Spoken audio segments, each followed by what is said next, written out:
দুইটি প্রশ্ন করেছেন। প্রথম প্রশ্ন, রাসূল সাল্লাল্লাহু আলাইহি ওয়াসাল্লামের মৃত্যুর সঠিক কারণ জানতে চাচ্ছি। কারণ কি?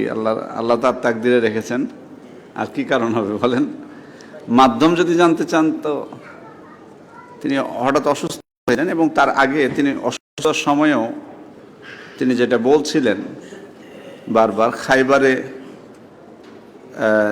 যে নারী বিষ দিয়েছিলেন সেটার একটা প্রতিক্রিয়া হচ্ছিল, এবং তিনি তখন আয়েশা রাদিয়াল্লাহু আনহাকে বলেছিলেন যে আমার খাইবারে যে বিষ দেওয়া হয়েছিল সেটা যন্ত্রণা এখনও হচ্ছে। তো সব মিলিয়ে আল্লাহু আলাম, যেটা তার মৃত্যুর আগের অসুস্থতা স্বাভাবিক যেটা, সেটাই ছিল মূল কারণ। নির্দিষ্ট কোনো স্পষ্ট এখানে অন্য কোনো কারণ নেই। আল্লাহ তাআলা তার জন্য রেখেছেন, হয়তো সব মানে প্রত্যেকটা মৃত্যুর ক্ষেত্রে অনেক সময় তো আমরা এখনও এমনি নর্মালি দেখেন না, কিছু মানুষ হঠাৎ করে মারা যায় না, কিছুই অসুখ, তার মানে পুরাতন কোনো অসুখ ছিল না, নতুন কোনো অসুখ নেই, হঠাৎ করে মারা গেছে, এমন পাই কি না? তো সে মৃত্যুর কোনো নির্দিষ্ট কারণ থাকবে সবসময় স্পষ্ট, এটা জরুরি না।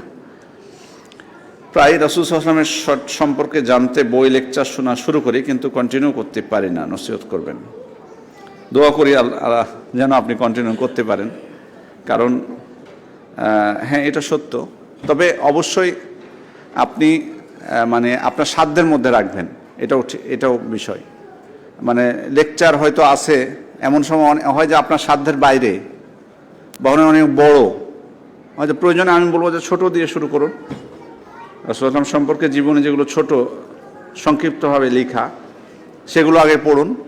আপনি যখন সংক্ষিপ্তটা পড়বেন তখন আপনার একটা আগ্রহ সৃষ্টি হবে আরও, তখন বড় বইগুলো তখন পড়া শুরু করতে পারেন। এটা একটা পদ্ধতি হতে পারে।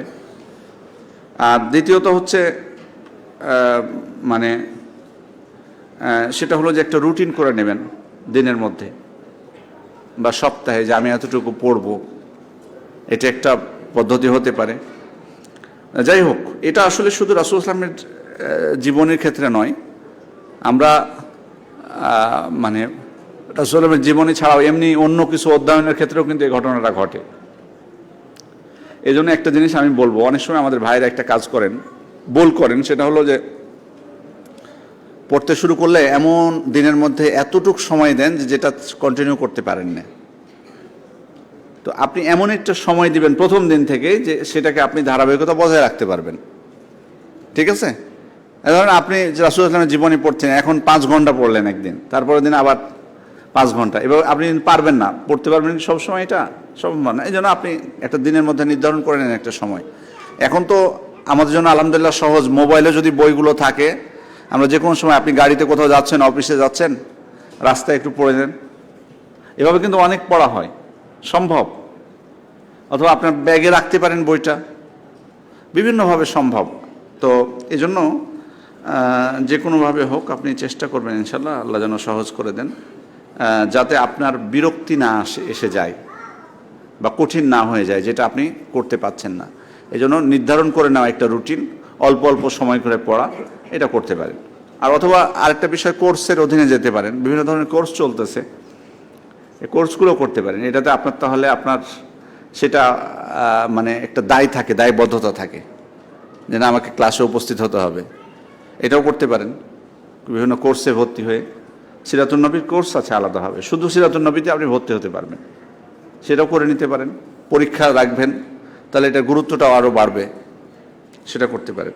আমাদের এখানে তো সম্ভবত গত রমাদান মাসে আমি যেটুকু জানি, সিরাতুর রাসূল সাল্লাল্লাহু আলাইহি ওয়াসাল্লামের উপর পুরো রমজান অথবা হয়তো 20 রমজান পর্যন্ত দার্স হয়েছে, তারপরে পরীক্ষা হয়েছে, প্রতিযোগিতা হয়েছে। আবার আমাদের যেটা কোর্স চলতেছে এখন বেসিক, সেখানেও মনে হয় সিরাতুন নবী সাল্লাল্লাহু আলাইহি ওয়াসাল্লাম সাবজেক্ট আছে। তো এভাবে কোর্সগুলোতে অংশগ্রহণ করলেও আপনি পারবেন ইনশাআল্লাহ, আল্লাহ সহজ করুন।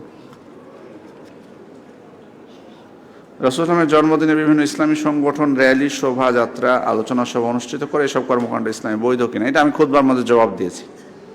খুতবার মধ্যে বোঝা যায়নি? বলেন আপনারা, বোঝা গেছে যে এটা চলবে কিনা? যে রাসূল সাল্লাল্লাহু আলাইহি ওয়াসাল্লামের জন্মদিনে র্যালি, শোভাযাত্রা, আলোচনা সভা এগুলো করা যাবে কিনা, এটা খুতবার মধ্যে আমার ধারণা বোঝা গেছেন। কোনো সুযোগ নেই, আমি এটা স্পষ্টই বলেছি। নবীদের দেহ শরীর বক্ষণ করা মাটির জন্য হারামি, কথা সত্য কিনা? জি, এটা আল্লাহ রাসূল সাল্লাল্লাহু আলাইহি ওয়াসাল্লামের বক্তব্য, বিশুদ্ধ হাদিস দ্বারা প্রমাণিত। ইন্নাল্লাহ হাররামা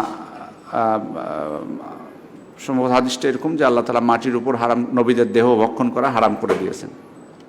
জি, হাররামা আলাল আরদে আকলু জাসাদিল আম্বিয়া আও কামা ক্বালা সাল্লাল্লাহু আলাইহি ওয়াসাল্লাম। আল্লাহ রাসূল সাল্লাল্লাহু আলাইহি ওয়াসাল্লামের কয়টি নাম সঠিক মতে পাওয়া যায়? আল্লাহ রাসূল সাল্লাল্লাহু আলাইহি ওয়াসাল্লামের নাম সঠিক মুহাম্মদ সাল্লাল্লাহু আলাইহি ওয়াসাল্লাম, যেটি পবিত্র কোরআনে 4টি সূরায় এসেছে, 4 জায়গায় মুহাম্মদ নামটি 4 জায়গায় এসেছে। আর আহমদ নামটি 1টি সূরায় এসেছে, সূরা সফের মধ্যে। এর বাইরে আল্লাহ রাসূল সাল্লাল্লাহু আলাইহি ওয়াসাল্লাম কিছু নামের কথা বলেছেন, মাহি, নবিয়ুত তওবা, নবিয়ুর রহমা, মুকাফফি, আকিব, এই নামগুলোর কথা তিনি বলেছেন। এই নামগুলো বিশুদ্ধ সূত্রে প্রমাণিত। এর বাইরে কিছু বলা হয় যে কিছু যেগুলো তার গুণ, সেইটা নাম হিসেবে অনেকে বলেন, আদ-দাঈ, আল মুবাশশির, আস-সিরাজ আল মুনির, এগুলো তার বিশেষ গুণ আল্লাহ তাআলা পবিত্র কোরআনে বলেছেন। বাট গুণ হলে যে নাম হয়ে যাবে এই সুযোগ নাই, ঠিক আছে? এগুলো তার গুণ, এগুলো তার নাম নয়। এর বাইরে কিছু নাম বানানো হয়েছে, যেমন ইয়াসিন, তহা, যেগুলো মানে যে আয়াতগুলো মুতাশাবিহাতের অন্তর্ভুক্ত কোরআনের, ওগুলোকে নাম বানিয়ে দিয়েছে অনেকে। এগুলো কোনো ভিত্তি নাই, যেগুলো আল্লাহ রাসূল সাল্লাল্লাহু আলাইহি ওয়াসাল্লামের নাম, বিশুদ্ধ কোনো ভিত্তি নেই। বাজারে অনেক সময় বিক্রি হয় আল্লাহর 99টা নামের মতো রাসূল সাল্লাল্লাহু আলাইহি ওয়াসাল্লামের 99টা নাম, এগুলো অধিকাংশই বানানো, যেন আমাদের প্রয়োজন নাই। আমাদের আছে যে স্পষ্ট যেগুলো নাম প্রমাণিত, যেমনটা বললাম যে কোরআনে 2টা নাম আমরা পাচ্ছি, কি মুহাম্মদ এবং আহমদ। এরপরে হাদিসে আল্লাহ রাসূল সাল্লাল্লাহু আলাইহি ওয়াসাল্লাম নিজেই যেগুলো বলেছেন, যে মাহি, আকিব, মুকাফফি, নবিয়ুত রহমা, নবিয়ুত তওবা, এই যে নামগুলো, এগুলো আল্লাহ রাসূল সাল্লাল্লাহু আলাইহি ওয়াসাল্লাম নিজেই বলেছেন যে তার নাম। আর কিছু আছে গুণ যেগুলো প্রমাণিত, আর কিছু এর বাইরে যেগুলো আছে, কিছু আছে যেগুলো তার নামে বানানো। কোরআনের তাফসীর ও রাসূল সাল্লাল্লাহু আলাইহি ওয়াসাল্লামের জীবনে 2টা সমন্বয় আলোচনা। সমন্বয়টা আসলে ওভাবে কোনো বইয়ের নাম না, জানা নেই। আমি আপনাদেরকে সিরাতের গুরুত্ব বোঝাতে যে এটা বলেছি, যে সিরাতটা পড়লে আপনি কোরআনের প্র্যাকটিক্যাল ব্যাখ্যাটা পেয়ে যাচ্ছেন, যে আল্লাহ রাসূল সাল্লাল্লাহু আলাইহি ওয়াসাল্লাম কীভাবে তার জীবনকাল অতিবাহিত করেছেন, এটাই উদ্দেশ্য। বাট সিরাত এবং তাফসীর একসাথে মিলানো, রাসূল সাল্লাল্লাহু আলাইহি ওয়াসাল্লামের জীবনী যখন আপনি পড়বেন নর্মালি, আপনি উদাহরণস্বরূপ বলছি আর রাহিকুল মাখতুম আপনি যে পড়েন, সেখানে আপনি পাবেন না তাফসীর, সেখানে তো কোরআনের অনেক তাফসীর পাবেন, কোরআনের অনেক আয়াত পাবেন দলিল সহ, ঠিক আছে? সেটা তো পাবেনই। মূলত আমি বলেছি, আর এখানে আরেকটা বিষয় আপনি যোগ করি, রাসূল সাল্লাল্লাহু আলাইহি ওয়াসাল্লামের জীবনী 2 ভাবে কিন্তু, একটা হলো আমি যদিও খুতবার মধ্যে ইঙ্গিত দিয়েছি, একটা হলো যে তার জীবন শুরু থেকে শেষ পর্যন্ত ঘটনাগুলো ধারাবাহিক, যেটা আমি বলেছি সংক্ষিপ্তভাবে আপনাদেরকে, এটা আপনি বিস্তারিত পাবেন, যেমন আর রাহিকুল মাখতুমে পাবেন যেটা তিনি করেছেন। আবার এর বাইরে আছে যে তার রাসূল সাল্লাল্লাহু আলাইহি ওয়াসাল্লামের আদর্শ, আচরণ, আখলাক, এটার উপরে আবার আলাদা বই পাবেন। এটা আবার আরেকটা সিরাতের আরেকটা পার্ট এটা। যেমন শেখ সালেহ আল মুনাজ্জিদের অনুবাদকৃত একটা বই আছে, দেখবেন বাংলায় 2 খণ্ডের, যেমন ছিলেন রাসূল সাল্লাল্লাহু আলাইহি ওয়াসাল্লাম, কাইফা আমালাহুম সাল্লাল্লাহু আলাইহি ওয়াসাল্লাম, আরবি মূল, এটা অনুবাদ বের হয়েছে, যেমন ছিলেন রাসূল সাল্লাল্লাহু আলাইহি ওয়াসাল্লাম, 2 খণ্ডে। এটা পাবেন সম্ভবত, কোন প্রকাশনী মনে পড়ছে না, পিডিএফ আছে কিনা এটাও বলতে পারবো না, আপনারা খোঁজ নেবেন, এটা বের হয়েছে বাংলায় অনুবাদ, খুব চমৎকার, অনুবাদটাও ভালো করেছে। প্রত্যেক বইয়ের অনুবাদ কিন্তু সুন্দর হয় না, ওই অনুবাদটা অনেক খুবই সুন্দর হয়েছে, চমৎকার হয়েছে। কারণ আমি দেখেছি যে হাদিসের অনুবাদগুলো এত সুন্দরভাবে করেছে, তো ওই বইটা আপনারা নিতে পারেন। সেখানে রাসূল সাল্লাল্লাহু আলাইহি ওয়াসাল্লামের কেমন স্বামী হিসেবে কেমন ছিলেন, উনি অনেকগুলো পৃষ্ঠা নিয়ে এসেছেন এটার উপর। প্রতিবেশী হিসেবে কেমন ছিলেন, কাফেরদের সাথে তার আচরণ কেমন ছিল, মুনাফিকদের সাথে তিনি কেমন ছিলেন, আলাদা আলাদাভাবে প্রত্যেকটা তিনি রচনা করেছেন।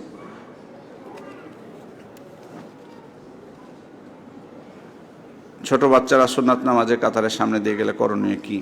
আপনি চেষ্টা করবেন যাতে না যায়, সর্বোচ্চ চেষ্টাটুকু আপনাকে করতে হবে। সূত্রা দিয়ে আপনি দাঁড়ানোর চেষ্টা করবেন যাতে না যায়, বাচ্চাকে ধরে রাখার চেষ্টা করবেন, কাউকে ধরে থাকতে বলবেন। এরপরও যদি চলে যায় কিছু করার নেই, বাধা দিলেও যদি বাধা না মানে, যুদ্ধ তো করা যাবে না ওর সাথে সালাতের মধ্যে, ঠিক আছে না? অনেক মসজিদে আমি সালাত পড়ি, ইমাম সাহেব 3-4 রাকাতে সূরা ফাতিহা পুরা না পড়লে এর বিধান কি? হ্যাঁ, অনেক মসজিদে আমি সালাত পড়ি, ইমাম সাহেব তৃতীয় বা চতুর্থ রাকাত মনে হয় বোঝাচ্ছেন, সূরা ফাতিহা পুরা না পড়লে এর বিধান কি? পড়বে না কেন? ইমাম সাহেব তো পড়বে, ইমাম সাহেব তো পড়ে। আমি জানি না, আপনি হয়তো এটা হয়তো আপনি প্রশ্ন করতে পারেন যে আমি সুযোগ পাই না, ইমাম এত দ্রুত পড়ে, রকেটের থেকেও দ্রুত গতিতে। কিভাবে পড়ে অনেক ভাইরা এই জিনিসটা বলে, অনেক মসজিদের কথা, যে কিভাবে পড়ে আমার কাছে বোঝায় না, আমি এত দ্রুত পড়ি।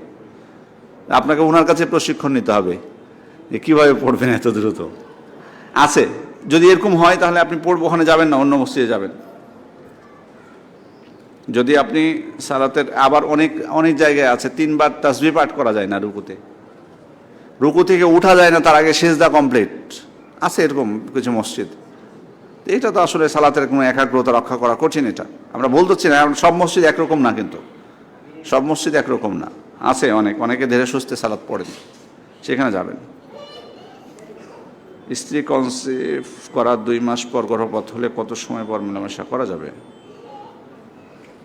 এটা এই অবস্থায়ও এটা নিফাসের অন্তর্ভুক্ত হবে, নিফাসের অন্তর্ভুক্ত হবে। সুতরাং নিফাস যখন বন্ধ হবে তখন আপনি করতে পারবেন, নিফাস বন্ধ হলেই। যদিও এটা নিয়ে মতনক জি জি জি জি আমি বলেছি যে অনুবাদটা হলো যেমন ছিলেন তিনি, শেখ মোহাম্মদ সালেহ আল মুনাজ্জিদ, 2 খণ্ডের বই। এটা মনে পিডিএফ আছে কি এখানে? আপনি এখানেও পাবেন। হ্যাঁ জি জি, চমৎকার। এই বইটার উপরে আপনারা বইটার উপরে দাস হতে পারে, বইটার উপর প্রতিযোগিতা দিতে পারেন, অনেক অনেক উপকারী। এবং উনি অনেক বর্ণনা নিয়ে এসছেন, প্রত্যেকটা বিষয়ের উপর অনেকগুলো রেফারেন্স, অনেক প্রমাণ নিয়ে এসছেন, ভালো অনেক। যদিও বইটা বড় দীর্ঘ, সময় লাগবে পড়তে পড়তে। যে ওই যে ভাই বললেন এটা বাস্তবতা জীবনে, এটা উনার না শুধু, এটা ম্যাক্সিমাম আমাদেরও। একটা বই পড়তে শুরু করলে এত সহজে শেষ করি না, ছেড়ে দিই, থেকে যায় পড়ে। এই জন্য বললাম যে কোর্স ভিত্তিক গেলে এটা আরও বেশি ভালো হবে। সন্তানের আকিকার খরচ যদি অন্য কেউ গিফট করে তাহলে কি আকিকা শুদ্ধ হবে, নাকি এটা বাবার পক্ষ থেকে হতে হবে? আমরা এটা মাসালা আলোচনা করেছি এর আগে আমাদের কোর্সে, বলেছি যে বাবার অনুমতি নিয়ে করতে হবে এটা। বাবা যদি অনুমতি দেয়, বাবা যদিও অনেকে বলেছেন রাসূল সাল্লাল্লাহু আলাইহি ওয়াসাল্লাম করেছিলেন হাসান হুসাইনের, তো রাসূল সাল্লাল্লাহু আলাইহি ওয়াসাল্লাম অনুমতি পেয়েছেন, বা তখন হাসান হুসাইনের দায়িত্ব তার ছিল তাদের ভরণ পোষণের।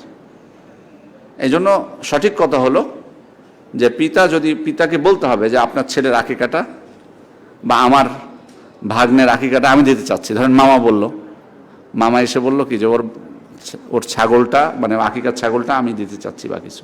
পিতা যদি অনুমতি দেয় কোনো অসুবিধা নেই, হতে পারে। বাট পিতা যদি বলে যে এটা আমার উপর যেহেতু দায়িত্ব আমি করব, তোমরা এমনি খাওয়াতে পারো, বাট আকিকা আমি দেবো, এটা থাকতে পারে না, একজন বাবার অনুমতি থাকতে পারে, তাহলে কিন্তু অন্য কেউ এটা করতে পারবে না। মানে এটা তারই অধিকার, প্রথম অধিকার কার? বাবার, পিতার। রাসূল ইসলামের সুন্নত তো সুন্নতি, এটা তো আর ফরজ না। আর আল্লাহ তাআলা মনোনীত ধর্মের জীবন বিধান হলো কোরআন। হাদিসকে ফরজের মতো মনে করলে কি বিদআত হবে জীবন? বুঝতে পেরেছেন?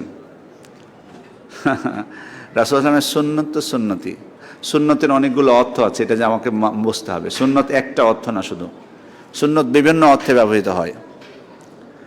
সুন্নাত শব্দটি দ্বারা অনেক সময় পুরো জীবন বিধান উদ্দেশ্য, শরীয়ত, পুরো শরীয়তটাই উদ্দেশ্য, পুরো শরীয়তটাই উদ্দেশ্য সুন্নাত দ্বারা।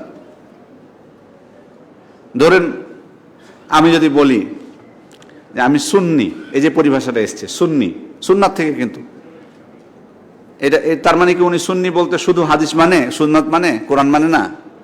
না, এটা উদ্দেশ্য না।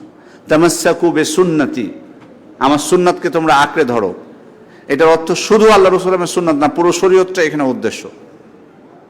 এই জন্য সুন্নাত বলতে শুধু রাসূলের সুন্নাতের মানে আছে। আর একটা বিষয় হলো যে রাসূল সাল্লাল্লাহু আলাইহি ওয়াসাল্লামের হাদিস হলো আপনার জন্য ঐচ্ছিক। হ্যাঁ, এক সুন্নাতের একটা অর্থ হলো মানদুব, অর্থাৎ করলে নেকি পাবেন, না করলে পাপ হবে না। করলে নেকি পাবেন, না করলে পাপ হবে না, এটা সুন্নাতের একটা অর্থ, যেটাকে বলা হয় মানদুব বা মুস্তাহাব, যেটাকে বলে, একটা অর্থ। সুন্নাত শব্দটা প্রায় 4টা। কিছু কিছু সময় সুন্নাত বেদাতের বিপরীতে ব্যবহৃত হয়, বেদাতের বিপরীতে বলবে এটা সুন্নাত, এটা বেদাত। সুন্নাত বলতে এখানে শুধু হাদিস দ্বারা প্রমাণিত এটা উদ্দেশ্য নয়, বরং কোরআন দ্বারাও হতে পারে। বুঝতে পেরেছেন? বলবে কি এটা সুন্নাত, এটা বেদাত। তার মানে বেদাতের বিপরীতে যেটা, ওটা কি শুধু রাসূলের সুন্নাত? না, পুরো শরীয়ত, কোরআন দ্বারা প্রমাণিত হতে পারে। সুন্নাত শুধুমাত্র রাসূলের সুন্নাত বোঝায় না, বা এটা বোঝায় না যে এটা ওয়াজিব না। একটা অর্থ আছে, হ্যাঁ, বলবো যে ভাই এটা তো সুন্নাহ, সমস্যা নাই, এটাতে আমি বুঝলাম কি যে এটা হলো মানদুব বা মুস্তাহাব, এটা একটা অর্থ। ওটা ওটা অবস্থা অনুযায়ী আমি বুঝতে পারবো, ঠিক আছে, অবস্থা অনুযায়ী ওখানে কি বোঝানো হয়েছে। কিন্তু আমি এক অর্থ সবসময় বলতে পারবো না। অতএব রাসূলুল্লাহ সাল্লাল্লাহু আলাইহি ওয়াসাল্লামের হাদিস হলে সেটা ঐচ্ছিক, এটা কখনোই বলবেন না। এটা তো বলে যারা যারা ভ্রান্ত ফিরকার, এটা তাদের বক্তব্য, এগুলো এগুলো আপনারা কেন নিয়ে আসবেন? এগুলো তাদের বক্তব্য, এগুলো যারা বলে যে কোরআন ছাড়া কিছুই মানা যাবে না, তাদের বক্তব্য এগুলো। এগুলো তো আমরা আহলুস সুন্নাহ ওয়াল জামাতে যারা, তারা তো এটা বলতে পারি না। দুটোই ওহী, আমাদের মতে কোরআন এবং সুন্নাহ দুটোই ওহী, দুটোই মানতে আমরা বাধ্য। এবং কোরআনের আল্লাহর আনুগত্য সম্পূর্ণ হবে না যতক্ষণ রাসূল সাল্লাল্লাহু আলাইহি ওয়াসাল্লামের আনুগত্য আমরা করব। সুতরাং রাসূল সাল্লাল্লাহু আলাইহি ওয়াসাল্লামকেও আল্লাহ তাআলা শরীয়ত, মূল শরীয়ত প্রণেতা আল্লাহ তাআলা, কিন্তু তাকে শরীয়ত প্রণয়নের দায়িত্ব দিয়েছেন আল্লাহ তাআলা। অতএব তিনি যদি বলে থাকেন, এবং তিনি অনেক ক্ষেত্রে, আপনি হাদিস বলছেন, তিনি অনেক ক্ষেত্রে তিনি বাধ্যতামূলক শব্দ ব্যবহার করেছেন, যেটা বাধ্য আমাদের উপর, ওয়াজিব শব্দ ব্যবহার করেছেন, আরও অনেক শব্দ ব্যবহার করেছেন। অতএব শুধু মানে সুন্নাহ হাদিস হলেই যে এটা, হাদিস হলেই যে সেটা বাধ্যতামূলক না, এটা বলবেন না। আর এটা নিয়ে কোনো মতনৈক্য নয় আমাদের ইমামদের মধ্যে। আপনি যান, হ্যাঁ, ইমামদের মধ্যে হ্যাঁ কিছু মাসআলাতে মতনৈক্য হয়েছে, এটা গবেষণা ইজতিহাদ করতে যে ওনাদের মধ্যে হয়েছে যে রাসূল সাল্লাল্লাহু আলাইহি ওয়াসাল্লাম এই বিধানটা ওয়াজিব নাকি এটা মুস্তাহাব, এরকম মতনৈক্য হয়েছে। বাট মানে কোনো ইমাম, এমন ইমাম আপনি পাবেন না আহলুস সুন্নাত ওয়াল জামাতের, বিশেষ করে 4 ইমামের মধ্যে, যে রাসূল সাল্লাল্লাহু আলাইহি ওয়াসাল্লাম হাদিস দ্বারা যেগুলো প্রমাণিত সবগুলোকে উনি সুন্নাত বলেছে, এরকম আছে? কখনোই না। হানাফি মাযহাবে যান আপনি, উদাহরণ, হানাফি মাযহাবে যেটা হাদিস দ্বারা প্রমাণিত সেটাকে তারা ওয়াজিব বলে থাকেন। কোনো বিধান যদি বাধ্যতামূলক হয় এবং সেটা হাদিস দ্বারা প্রমাণিত, খাবার ওয়াহেদ, তাহলে সেটাকে ওনারা বলে থাকেন কি? ওয়াজিব। আর কোরআন দ্বারা বা মুতাওয়াতির দ্বারা প্রমাণিত হলে এটাকে বলে থাকেন তারা কি? ফরজ।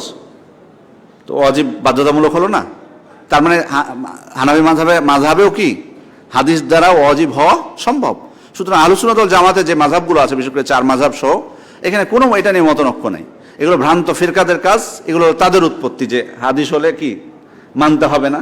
এটা তো একটা ওয়াসিলা, যে সুন্নাত, এই যে হালকা, এটা হালকা, এটা টাচ, কিন্তু আসলেই তারা কিছুই মানতে চায় না। কিসের সুন্নাত আর কিসের কি, কোনো নেই, কোনো কিছুই না। যাত্রীর কাছ থেকে বাংলাদেশ বিমান এয়ারওয়েজের ভাড়া নিয়ে কাতার এয়ারওয়েজের টিকিট দেওয়া হয়েছে। যাত্রীর কাছ থেকে বাংলাদেশ বিমান এয়ারওয়েজের ভাড়া নিয়ে কাতার এয়ারওয়েজের টিকিট দেওয়া হয়েছে। যাত্রী কাতার এয়ারওয়েজে ভ্রমণ করেছে, ভালো তো। কাতার তো দাম বেশি, মূল্যবান তো বাংলাদেশ এয়ারওয়েজ, ভালো তো। হ্যাঁ, ও আচ্ছা আচ্ছা, না মূল্য কম হলেও তো সার্ভিস তো, এটা তো সবাই জানে। কাতার এয়ারওয়েজের ভাড়া বাংলাদেশ বিমান এয়ারওয়েজের চেয়ে কম হোক, কিন্তু ভালো। যাত্রীর পার্থক্য বোঝার জ্ঞান ছিল না, যাত্রী মারা গেছে, তার স্ত্রী ছেলে মেয়ে জীবিত আছে, এই কাজের জন্য মাপ চাইতে হবে, টাকাটা ফেরত দিয়ে দিবেন, টাকাটা ফেরত দিয়ে দেবেন।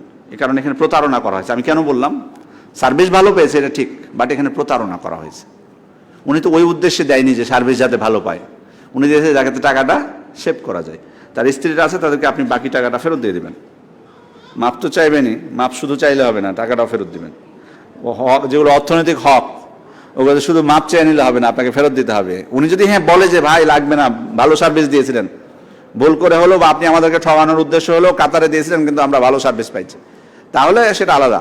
কিন্তু আপনার দায়িত্ব হচ্ছে কি, অর্থনৈতিক যে কোনো হক থাকলে সেটা আপনাকে দিতে হবে, তারপর মাপ, তার আগে না। আমার মেয়ের আকিকা গরু দিয়ে দিয়েছিলাম, পরে জানতে পারি ছাগল দিয়ে দিতে হয়। এখন মেয়ের বয়স 13 বছর, এখন কি দেওয়া যাবে? মাসালা মতনৈক্য আছে এই মাসালায়, গরু দিয়ে আকিকা হবে কি হবে না। আমরা নর্মালি বলে থাকি যে আপনার সামর্থ্য আছে গরু দেওয়ার, বাট ছাগল দিয়ে দেন, যেহেতু মাসালার মতভেদ আছে।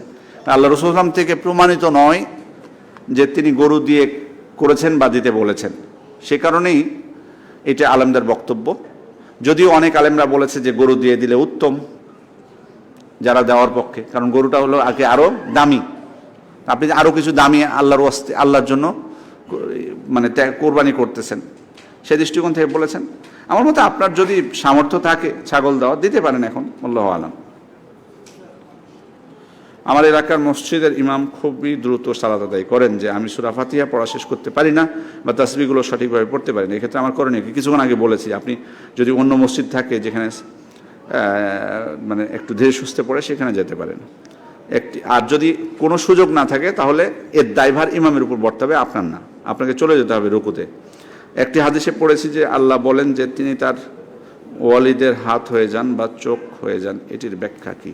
এটির ব্যাখ্যা এটা না যে তিনি তার, এটার ব্যাখ্যা কি যে আমি তার হাত হয়ে যাই।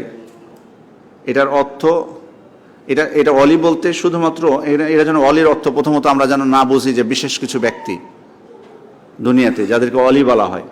এখানে যে কোনো বান্দা যিনি আল্লাহর নৈকট্য লাভের জন্য ইবাদত করবেন, তার ক্ষেত্রে এটা বলা হচ্ছে। তার ক্ষেত্রে এটা বলা হচ্ছে যে তিনি আল্লাহর নির্দেশনা অনুযায়ী সব কিছু তখন করেন। তিনি কি আল্লাহর নির্দেশনা অনুযায়ী সব কিছু করেন। তার প্রত্যেকটা বিষয় সব কিছু হয় কি আল্লাহ তাআলার নির্দেশ অনুযায়ী। তার আমার অঙ্গের প্রত্যেকটা সঠিক ব্যবহারটা হবে কি আল্লাহ তাআলার বিধান অনুযায়ী। এটা হয়। এটা যে কোনো ব্যক্তির ক্ষেত্রে। ওয়ালি বলতে এখানে যেন শুধু নির্দিষ্ট কোনো গোষ্ঠীকে উদ্দেশ্য করা না হয়। আল্লাহর ওয়ালি হচ্ছেন যারা মুত্তাকি, ইমানদার, যারা ফরজ এবং নফল কর্মের মাধ্যমে আল্লাহর নৈকট্য হাসিল করেন। আমি নিয়মিত সালাত পড়ি না। একদিন আলোচনা প্রসঙ্গে আমি নিয়মিত নামাজ পড়ি না। একদিন আলোচনা প্রসঙ্গে আমি তাদের নামাজের আহ্বান জানাই। এরপর আমার মনে পড়ে নিজে আমল না করে উপদেশ দিলে দ্বিগুণ শাস্তি। আবার তাদের যদি বলি যে আমি নামাজ নিয়মিত পড়ি না, তাহলে তো আমার গুনাহ প্রকাশ্যে চলে আসলো। এমত অবস্থায় করণীয় কি? প্রথমত এখানে কিন্তু সালাত না পড়ার বিষয়ে এটা তো জানেন যে সালাত না পড়লে, নিয়মিত না পড়লে একদল আলেমের এক ওয়াক্ত বাদ দিলেও একদল আলেমদের ফতোয়া হলো কি কাফের হয়ে যাওয়া। এটা তো আমাদের জানা আছে। এখন আলেমদের মধ্যে মতনৈক্য আছে এটা নিয়ে, যে একবারে ছেড়ে দিলে কাফের হবে কিনা, মাঝে মধ্যে ছেড়ে দিলে কাফের হবে কিনা, এটা নিয়ে মতনৈক্য আছে। আমরা এর আগে বেশ কয়েকবার এটা নিয়ে কথা বলেছি। এটা মুখ্য বিষয় না যে সব মানে নিয়মিত ছেড়ে দিলে কাফের হবে, মাঝে মধ্যে ছেড়ে দিলে কাফের হবে কি হবে না, এটা না। বরং আমাদের গুরুত্ব হবে কি প্রত্যেক ওয়াক্তের সালাত যথাসময়ে আদায় করা।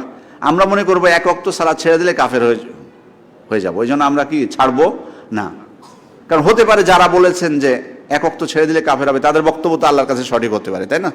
আমরা তো জানি না, আমাদের কাছে ওই আসে না, প্রত্যেকে ইজতিহাদ করে বলেছেন। সুতরাং কেউ ছাড় দিলে তার ছাড়টা কোনো আলেম, আমি হয়তো এখানে বললাম এবং বাস্তবে বলি, শেখ মোহাম্মদ ইবনে সালেহ আল উসাইমিনের যে ফতোয়াটা, উনি বলেছেন যে মাঝে মধ্যে ছেড়ে দিলে কাফের হবে না। আমি এটাই বলি, সাপোর্ট করি। বাট আপনি আমার এই ফতোয়াতে খুশি হওয়ার কিছু নেই, বা বলবেন না যে আপনি আমার ফতোয়া বলেন ও কাফের যেহেতু হবে না তার মানে সমস্যা নেই, মাঝে মধ্যে ছেড়ে দেওয়া হবে, এটা বলবেন। কাফের না হলে ফাসিক তো হবেন, মুনাফিক তো হবেন, এটা তো মনে রাখা উচিত। মুত্তাকি তো থাকতে পারছেন না আপনি। আর দ্বিতীয়ত হতে পারে যারা বলেছেন যে কাফের হয়ে যাবে, তাদের বক্তব্যটা তো সঠিক হতে পারে। মানে আপনাকে আল্লাহ তাআলা বলবেন, আল্লাহ রাসূল সাল্লাল্লাহু আলাইহি ওয়াসাল্লামের বার্তা আপনার কাছে পৌঁছেছে কিনা, যে একজন ব্যক্তি তার শিরক এবং কুফরের মধ্যে পার্থক্য হচ্ছে সালাত পরিত্যাগ করা। তুমি ইমামদের ফতোয়া শুনেছিলে, ইমামদের ফতোয়ার সাথে সাথে এই হাদিসটা শুনুনি, আল্লাহ তাআলা তো বলতে পারেন শুনেছি, তা তোমার কোনো ওজন নাই। আজকে যে তাকওয়া মসজিদে ফতোয়া দেওয়া হয়েছে যে কাফের হবে না, তাই আপনি বেঁচে যাবেন না, হাদিস তো পৌঁছেছে আপনার কাছে। এই জন্য আলেমদের মতনৈক্যের ঊর্ধ্বে থাকবেন। যারা শিথিলতা করেছেন, এটা উদ্দেশ্য না যে আপনি সালাতে শিথিলতা করেন, এটা উদ্দেশ্য না। তারা অ্যাকুরেট হুকুমটা দিতে চেয়েছেন। আলাকুল্লি হাল ওটা একটা গেল। এখন আমরা যেটাই ধরি না কেন ফতোয়া, যে উনার কথায় যায়, উনার মূল বক্তব্য যেটা, উনি হয়তো প্রশ্ন করেছেন সালাত নিয়ে, বাট উনার প্রশ্ন হলো যে আমি যে জিনিসটা করি না সেটা বলতে পারবো কিনা। আমি এটুকু জবাব দিচ্ছি, শুধু সালাত শুধু না। ধরুন আমি নফল সিয়াম প্রতি সোমবার বৃহস্পতিবার আমি রাখতে পারি না, এখন আমি আপনাদেরকে বলতে পারবো কিনা যে ভাই আপনারা রাখার চেষ্টা করবেন, বলতে পারবো না, বা রাখবেন এটা অনেক সব, বলতে পারবো।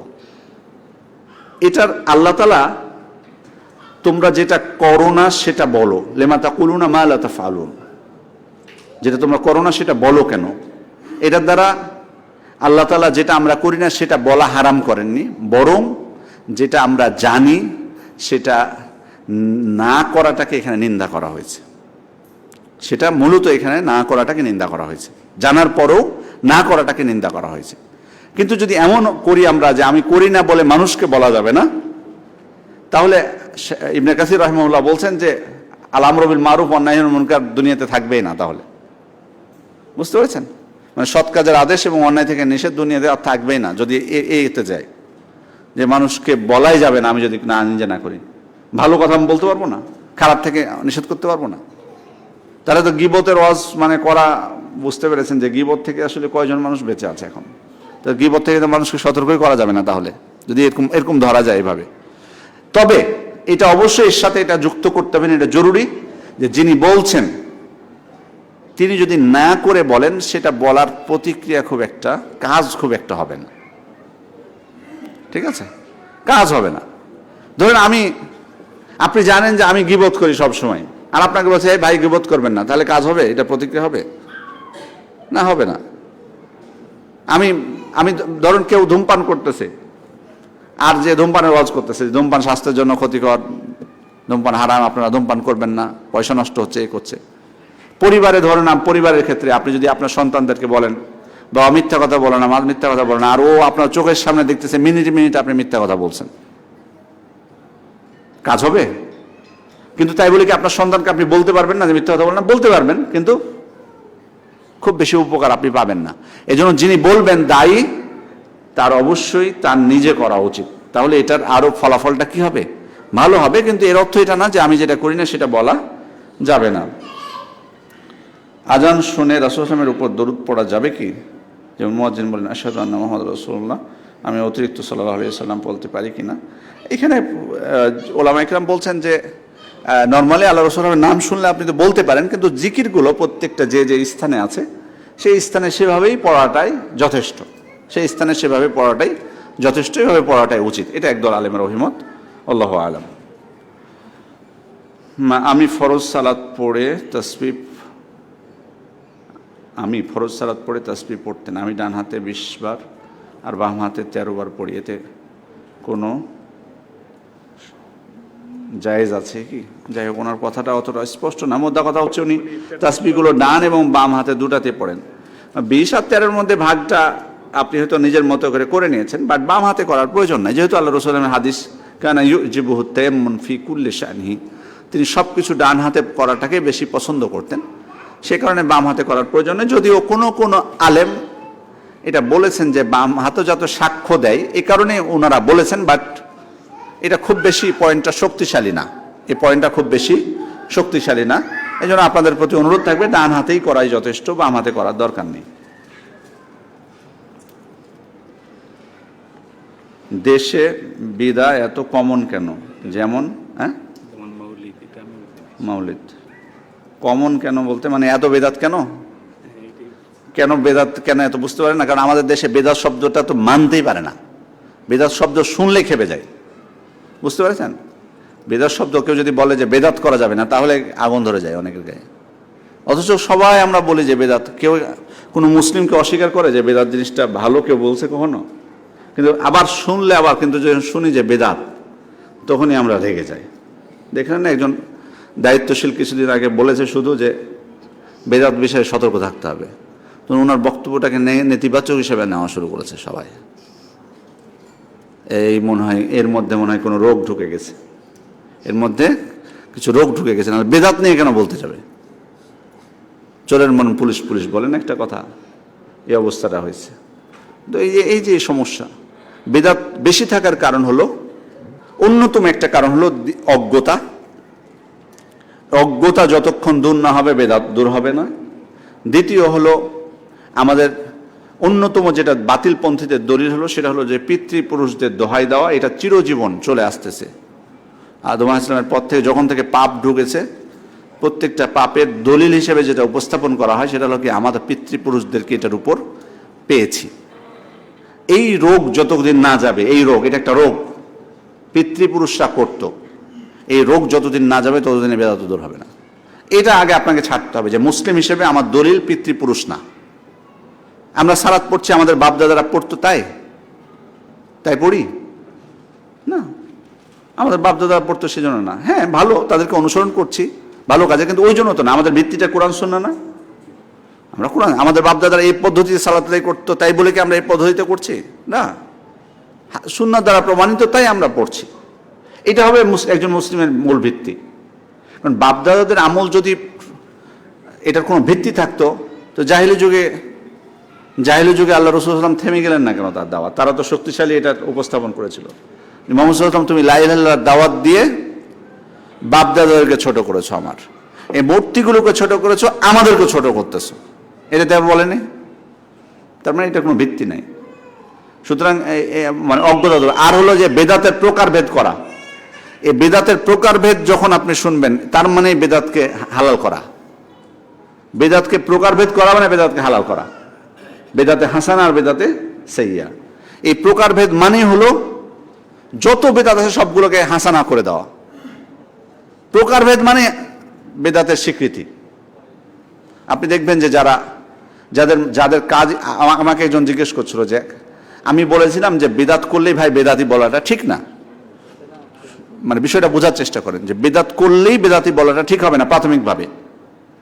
ধরেন কোনো ভাইকে আপনি দেখলেন উনি সুন্নাহ অনুযায়ী আমল করেন, কিন্তু হঠাৎ তার মধ্যে একটা বেদাত দেখলেন, আপনি বলেন ভাই আপনি বেদাতি একটা, এভাবে বলা যাবে না।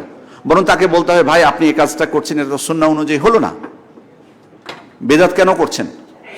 এবং বেদাতি বলে দেওয়াটা, একবারে নিষ্পত করে দেওয়াটা, এটা যাবে না একটা বেদাত দেখে, কারণ এটা ইজতিহাদি হতেই পারে। বাট বেদাতি কারা তাহলে? আমি ওটাই বলেছিলাম সহজ জবাব, যে যারা বেদাতকে দুই ভাগ করে ওরাই বেদাতি। কারণ দুই ভাগ যখন করেছে, ওই হাসানা দিয়ে সব বেদাতকে হালাল করে ফেলছে, সবগুলো হাসানা যত প্রচলিত সবগুলো হাসানা। সাইয়্যা আবার কোথায় আছে? বেদাতে সাইয়্যা কই? সবগুলো তো হাসানা। ওরা হলো বেদাতকে লালন করে হাসানা বানিয়ে, এটাই হলো আসল বেদাতি। সুতরাং এই যে অজ্ঞতা দূর করতে হবে, সত্য মানার মন মানসিকতা থাকতে হবে, তবে বেদাত দূর হবে। আমাদের দেশে যতক্ষণ, কারণ আমাদের দেশের মানুষকে দিন শিখতে দেওয়া হয় না, চালাকি করা হয়, যাতে দিন না শিখে ফেলেন আপনি। এই যে আপনার কথা বলার অধিকার নেই কেন? একজন সেনাপ্রধান বলতে পারেন না বেদাতের বিষয়ে সতর্ক করতে পারেন না? উনি তো প্রতি জুমায় খতিবের কাছে শুনেন যে প্রত্যেক বেদাতি হচ্ছে পথভ্রষ্টতা, তো উনি বলতে পারবেন না কেন যে বেদাত থেকে সতর্ক হওয়া উচিত? বলে যে ওই ব্যক্তি নাকি বলতে পারবে না, এটা নাকি বলারই অধিকার নেই, তাই এলার নেই। তার মানে আপনারা বেদাত শিখতেই পারবেন না। মানে আমরা বেদাত করি, আপনারা পকেটে এসে আমাদের টাকা দেন, পকেট ভরি।